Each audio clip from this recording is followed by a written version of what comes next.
শুভ সকাল বন্ধুরা, সবার দিনটি ভালো কাটুক এই কামনা করে আজকের ব্লগটি আমি শুরু করছি।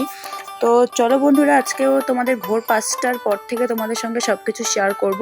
এখন হচ্ছে ওই 5:43-এর মতন বেজে গেছে, তবে কুয়াশাটা আজকে নেই জানো তো, কিন্তু সূর্য মামা এখনও ওঠেনি। তোমরা হয়তো দেখেই বুঝতে পারছো এটা ভোরবেলা, কিন্তু কেমন জানি একটা মেঘলা মেঘলা ওয়েদার।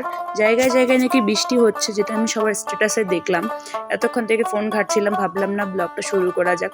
তো অনেকক্ষণ আগেই কিন্তু আমি উঠেছিলাম, উঠে এই ঘাসগুলোকে তুলেছিলাম। দেখো, অনেক অন্ধকার যখন ছিল একটু একটু তখনই উঠেছি। উঠে হচ্ছে এই ঘাসগুলোকে, সবগুলো ঘাসগুলো যে সাইড দিয়ে ছিল, তোমরা আমার কালকের ব্লগটা দেখতে পারবে। কালকের ব্লগে কিন্তু এই ঘাসগুলো ছিল, আমি সকালবেলা কিন্তু তুলে দিয়েছিলাম যাতে উঠোনটা একটু ভালো লাগে।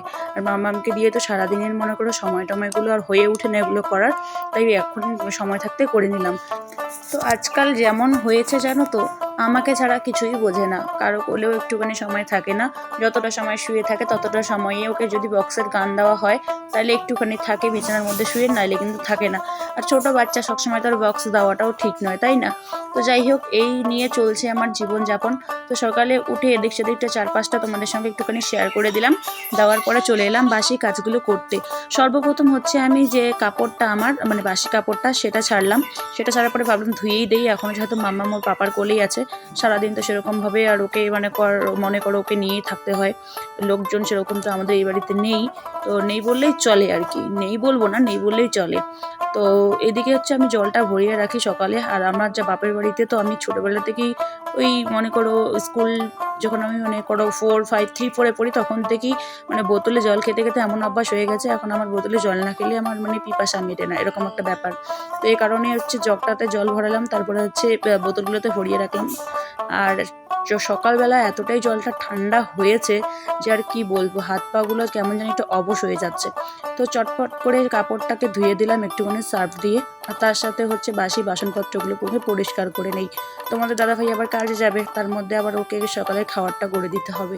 আর এদিকে দেখো এমন অবস্থা আমার কলের পাড়ে ঘাসগুলো, তোমরা ইদানিং দেখেছিলে ঘাসগুলো মরে গেছিলো, আবার দেখো কতটা ঘাস হয়েছে। তো দুজনকে আমি স্পেশালি থ্যাঙ্কস বলবো, একটা হচ্ছে পম্পা বুনু আর একটা হচ্ছে সঞ্জিতা বুনু। ওরা আমাকে ইউটিউবে এতটাই সাপোর্ট করছে বা করেছে, যাদের আমি কোনোদিন ভুলতে পারবো না। তো অসংখ্য ধন্যবাদ জানাবো সঞ্জিতা বুনুকে। তো এদিকে হচ্ছে আমার সকালে মনে করো ঝাড় দেওয়া, তারপরে জল ভরানো, কাপড় কেচে দেওয়া, এইগুলো কাজ তো হলো। এবার চলে এলাম টেবিলটা মুছতে। তো দেখো মেঘলা মেঘলা ওয়েদার, কত সুন্দরই না লাগছে, কিন্তু সুন্দর লাগলে হবে না, এদিকে ঠান্ডা লাগছে। আর আমার ঠান্ডা লাগলে কিন্তু আমার মেয়েরও ঠান্ডা লেগে যায় জানো তো।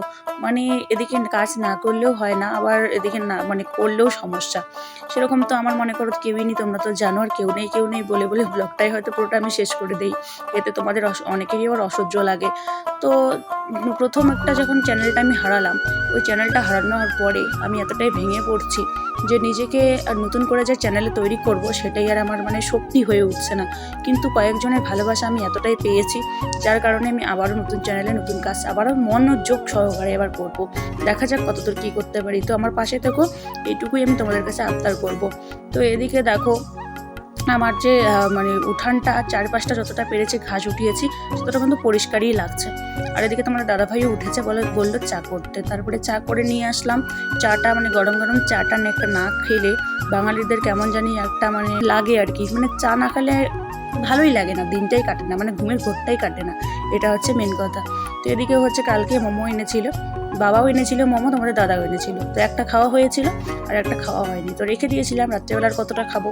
তার মধ্যে সিঙ্গারা ছিল, চিকেন লেগ পিস এনেছিল তোমাদের দাদাভাই। তো সেগুলোই হচ্ছে তোমার চিকেন লেগ পিসটা তোমাদের দাদাভাই খেয়েছিল, ওটার পছন্দের। আর আমি কালকে হচ্ছে সিঙ্গারা খেয়েছিলাম, মোমোটা আর চাউমিনটা খেয়েছিলাম, আর এই মোমোটা রেখে দিয়েছিলাম, আর একটা সিঙ্গারা রেখেছি। তো চলো এখন মোমোটা ট্রাই করা যাক। কিন্তু জানো আটা দিয়ে যেহেতু তৈরি, আটা বা ময়দা যাই হোক, মানে মোমোটা না চাপটা লেগে গেছে, মানে কেমন জানি একটার সঙ্গে আর একটা জন্য কীরকম আঠা আঠা হয়ে গেছে। তো চায়ের সাথে তো মোমো খাওয়া যাবে না, তো ভাবলাম মোমোটাকে ট্রাই করি খাওয়া যাবে কি না, তারপরে না হয় চাটা খেয়ে নেবো। কিন্তু প্রথমটা যখন খেলাম তখন দেখি না কেমন জানি একটা মনে করো আটা লবণ দিয়ে গুলিয়ে রাখলে যেরকম করে সেম সেরকমটা লাগছে। তো ভাবলাম নেক্সট একটা ট্রাই করি, দেখি তো আমার মানে মুখের সমস্যা নাকি সত্যি সত্যি মোমোটার সমস্যা। কিন্তু যখন 2 নম্বরটা খেলাম তখন আর ভিতরের দিকে যাচ্ছে না, উগলে আসছে। তো ভাবলাম যে না আর খাবো না, এটা আমাদের টমি আছে, কিন্তু টমিও আর মোমো খায় না জানো, এটা ফেলা নিয়ে গেল। এখন হচ্ছে আমি চা খাবো, একটা টোস্ট আছে, যে টোস্ট বিস্কিটটা দিয়ে এখন আমি চা খাবো। তোমাদের দাদাভাই কিন্তু দিয়েছে, সে কিন্তু খেয়ে নিয়েছে। তারপরে হচ্ছে ওই মনে করো 9:30 নাগাদ আমরা সবাই মিলে মানে আমার 3 যা, তার মধ্যে একটা ননদ আর একটা যাকে দেখাচ্ছি না এখন, তো ওইদিকে পাশের বাড়ি একটা ননদ, আমরা সবাই মিলে বাচ্চাদের নিয়ে দল বেঁধে চলে গেলাম। ওই যে দেখতে পাচ্ছ বাড়িগুলো, ওই বাড়িতেও কিন্তু আমাদের মানে আমার কাকা শ্বশুর জেঠু শ্বশুরের বাড়িও ওইদিকে, মানে এইদিকে ফাঁকা ফাঁকা বাড়ি। তো এই দেখো আমাদের চারপাশটা কত সুন্দর, তাই না? এদিকেও আলু ক্ষেত হয় কিন্তু খুব কম। তো আমরা চলে গেলাম এখানে পুজো বাড়িতে আসলাম, কালী পুজো কালকে হয়েছে, আজকে প্রসাদ খেতে। যতটুকুনি পেরেছি ভিডিও করেছি, কারণ বাড়ির বউ ভিডিও করলে বুঝতেই তো পারছো কতটা লজ্জা লাগে। আর এদিকে দেখো সেপালিকা ফুলগুলো কত সুন্দর করে পড়েছে। ওদিকে হচ্ছে আমার যা, সেও ভিডিও করছে, সেও ব্লগ চ্যানেল খুলেছে, ওকেও একটু তোমরা সাপোর্ট করে দিও। যাই হোক, আর এদিকে দেখো 4-5টা শুধু বাগান আর বাগান, বাগান আর বাগান। এবার হয়তো তোমরা বলতে পারো যে মাম্মাম কোথায়। এবার হচ্ছে মাম্মাম এখানে, যেহেতু আমার জেঠু শ্বশুরের বাড়ি, তো ওখানে মাম্মাম ঘুমেছে, আমার ননদের কাছে দিয়ে চলে এলাম। তারপরে ওখান থেকে ডাইরেক্টলি চলে এলাম বাড়িতে। আর সুপারি খেতে খেতে মুখের অবস্থা আমার 12টা বেজে গেছে। আগে আমি সুপারি সেরকমভাবে খেতাম না, মানে খাইলেও অতটা না, কিন্তু এখন সুপারি নেশাটা এমন হয়ে গেছে, জর্দা পান সুপারি না হলে আমি যেন কেমন একটা পাগল হয়ে যাই, নেশাকর হয়ে গেছি সত্যি কথা। এদিকে মাম্মামের সকালের ড্রেসটা ছাড়ার পরে রান্না করে চলে গেছিলাম, একদম রান্না টান্না করার পরে চলে এলাম তোমাদের সামনে। আর আজকে সেরকম রান্নাও হয়নি, সিম্পল একটা রান্না হয়েছে। তারপর আমি আমার মেয়ের সাথে কিছু রিলস বানালাম। রিলসটা তোমরা ইনস্টাগ্রামে আপলোড হয়ে গেছে, দেখতে পাবে, এবং হচ্ছে আমার ফেসবুক পেজে। তো চলো আজকের মতো ভিডিওটা এখানে শেষ করছি। ভিডিওটা তোমাদের কেমন লাগলো অবশ্যই কিন্তু লাইক কমেন্ট শেয়ার করে জানাবে। তো চলো চ্যানেলটা সাবস্ক্রাইব করে আমার পাশে থেকো। টাটা।